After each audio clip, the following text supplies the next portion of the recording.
News India TV में आपका स्वागत है। गजा जंग का आज 137वां दिन है। अब तक इस जंग में शहीद होने वालों की संख्या 29,195 हो चुकी है, जबकि जख्मियों की संख्या 69,175 हो चुकी है और 10,000 से ज्यादा लोग लापता हैं, या तो मलबे में दबे हैं या कोई ट्रेसलेस हैं, कुछ पता नहीं है कि वो कहाँ गए। अब सबसे पहले बात करते हैं यमन की। यमन पर आज पूरा यूरोप टूट पड़ा है।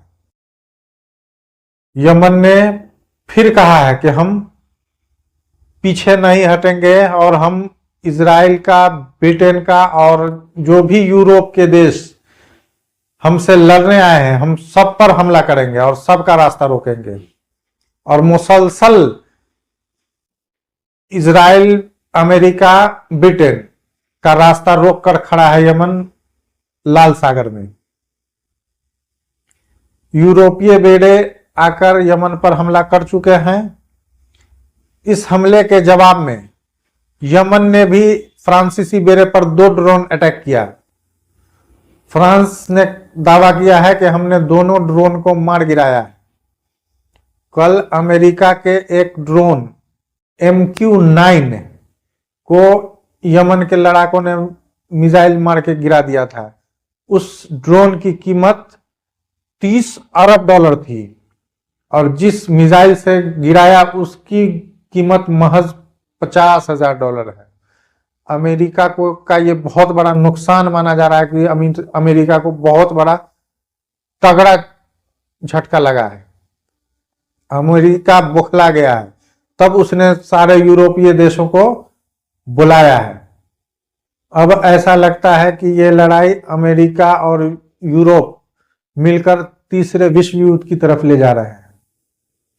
अमेरिका पूरी दुनिया के सामने ये कहता नहीं थकता है कि हम इजराइल और फिलिस्तीन के जंग को किसी भी कीमत पर बंद कराना चाहते हैं, लेकिन नेतन्याहू मानने के लिए तैयार नहीं है।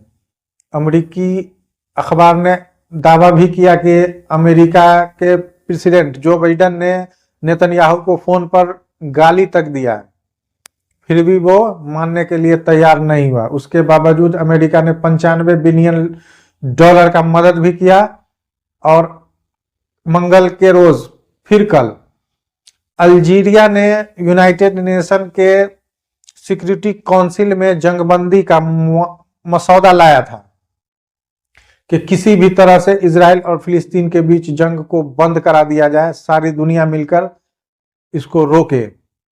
लेकिन अमेरिका ने पहले भी कहा था कि हम इस करारदाद को वीटो करेंगे और उसने कर भी दिया। 15 देशों ने इस पर वोटिंग की, जिसमें एक ब्रिटेन वोटिंग में भाग लेने से इनकार कर गया, जबकि 13 देशों ने जंगबंदी के हक में वोट किया और सिंगल अमेरिका ने वीटो करके उस करारदाद को गिरा दिया। अगर वो करारदाद नहीं गिरता तो हो सकता था कि जंगबंदी हो जाती, पूरी दुनिया मिलकर के प्रेशर लगाती नेतन्याहू पर और जंग बंद होना था।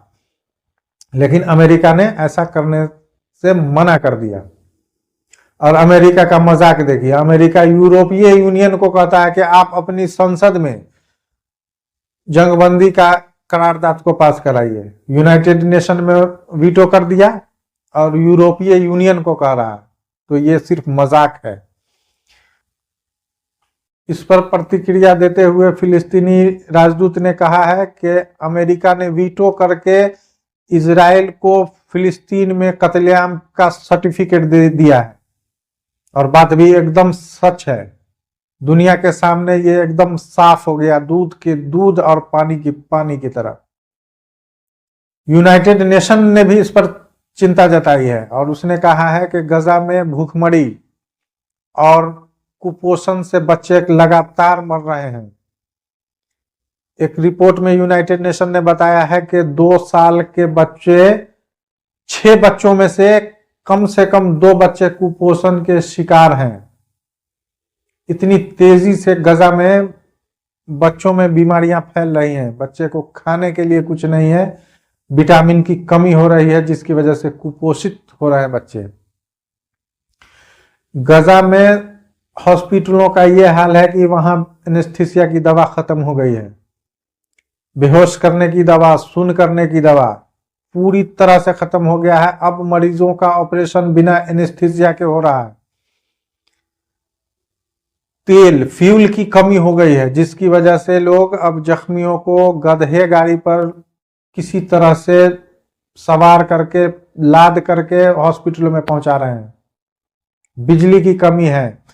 पूरे गजा में मुसलसल लगातार बमबारी कर रहा। 7 अक्टूबर से अब तक एक रिपोर्ट आई है कि दूसरे विश्व युद्ध के बाद से गजा दुनिया का पहला मुल्क है, मुल्क या इलाका कहिए, जिस पर सबसे ज्यादा बमबारी की गई है दूसरे विश्व युद्ध के बाद। इसी बीच एक खबर आई है कि मिस्र ने भी एक झटका दिया है अमेरिका को। मिस्र ने ऑफिशियली ये ऐलान किया है कि अब हम जो भी एक्सपोर्ट इंपोर्ट करेंगे किसी भी देशों से, तो वो अपनी करेंसी में, लोकल करेंसी में करेंगे, डॉलर का इस्तेमाल नहीं करेंगे। ये अमेरिका के लिए बहुत बड़ा झटका है।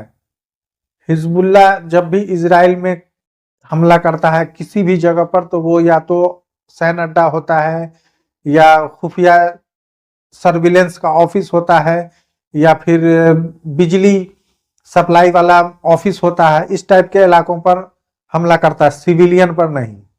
जबकि अमेरिका और इजराइल जब भी हमला करते हैं कहीं भी, तो वो सिर्फ सिविलियन इलाकों पर हमला करते हैं। अमेरिका यमन में हमला कर रहा है तो सिविलियन इलाकों पर कर रहा है, इजराइल लेबनान में कर रहा है तो वो भी सिविलियन इलाकों पर कर रहा है।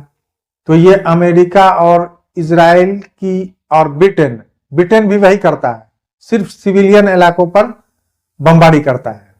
गजा के खान यूनुस इलाके में खतरनाक लड़ाई चल रही है इजरायली डिफेंस फोर्स और हमास के लड़ाई।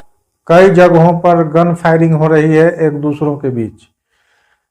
फिर कल इजरायली सैनिक को हमास के लड़ाकों ने मार गिराया है, जबकि 2 मरकावा टैंक को भी उड़ाया है। एक मरकावा टैंक में कम से कम 9 और ज्यादा से ज्यादा 15 लोग सवार होते हैं। तो इससे अंदाजा लगाइए कि 2 उड़ाया है, तो अगर कम से कम भी लोग होंगे तो 9 दूनी 18 लोग मारे गए हैं, 18 सैनिक इजराइल के मारे गए हैं। इसी तरह से जवालिया रिफ्यूजी कैंप पर भी उसने गोलीबारी की है। यूनुस के कई इलाकों में लगातार मुठभेड़ चल रही है। 3 महीना हो गया, 3 महीना से ज्यादा हो गया सिर्फ खान यूनुस को घेरे हुए इजराइल को, जब कि अभी तक एक भी हमास का लड़ाका उसके हाथ नहीं लगा है। हमास ने अल नसर अस्पताल से 100 आम शहरियों को, जिसमें हॉस्पिटल के स्टाफ, नर्स और आम शहरी थे, उसको गिरफ्तार करके फिर झूठा दावा किया है कि हमने 100 हमास के लड़ाकों को गिरफ्तार किया है।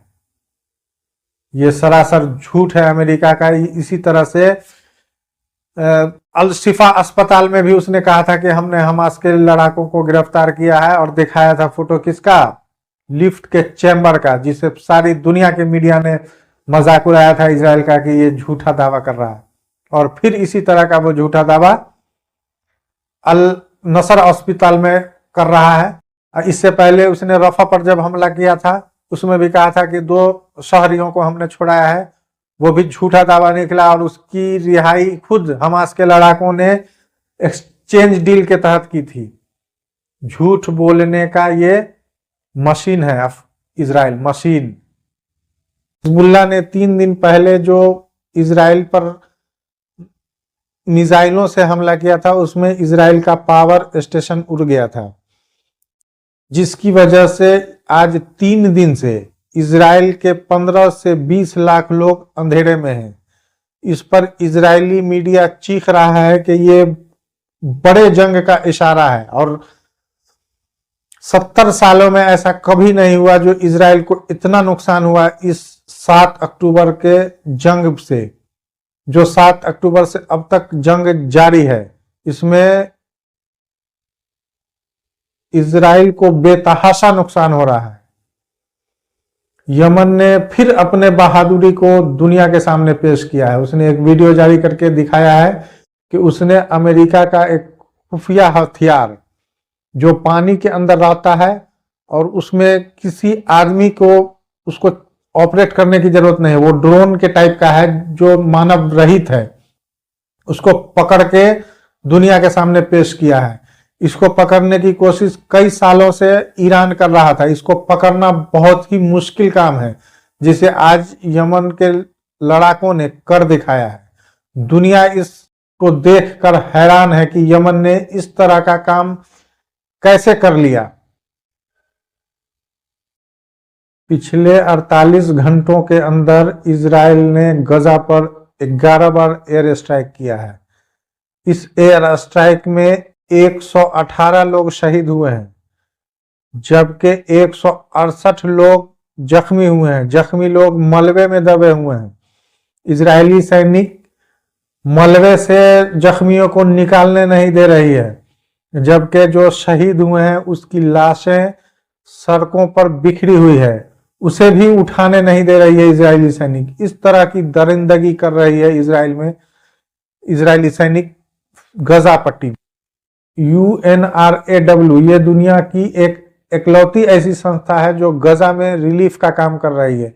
खाना पानी पहुंचाना, दवा पहुंचाना या जिस तरह का भी एड हो, जख्मियों को हॉस्पिटल भेजना, ये सारा का सारा काम यही संस्था देखती है। यूनाइटेड नेशन की ये एक विंग है। इसने कहा है कि हम अभी तक इंतजार कर रहे हैं कि इजराइल ने जो झूठे दावे हमारे वर्करों पर लगाया था, जिसकी वजह से सारी दुनिया ने हमारा चंदा बंद कर दिया, उस पर इजराइल अभी तक एक भी सबूत पेश नहीं कर सका है। वो ये नहीं बता सका कि हमारे कौन से वर्कर इस जंग में 7 अक्टूबर के हमले में शामिल थे। सारी दुनिया इजराइल के झूठे दावों को सच मानकर UNRAW का फंडिंग रोके हुई है, जिससे गजा को जो भी सहूलत थोड़ी बहुत मुहैया हो रही थी उसमें भी परेशानी हो रही है। सारे मुस्लिम ममालिक तो मुंह देख ही रहे हैं।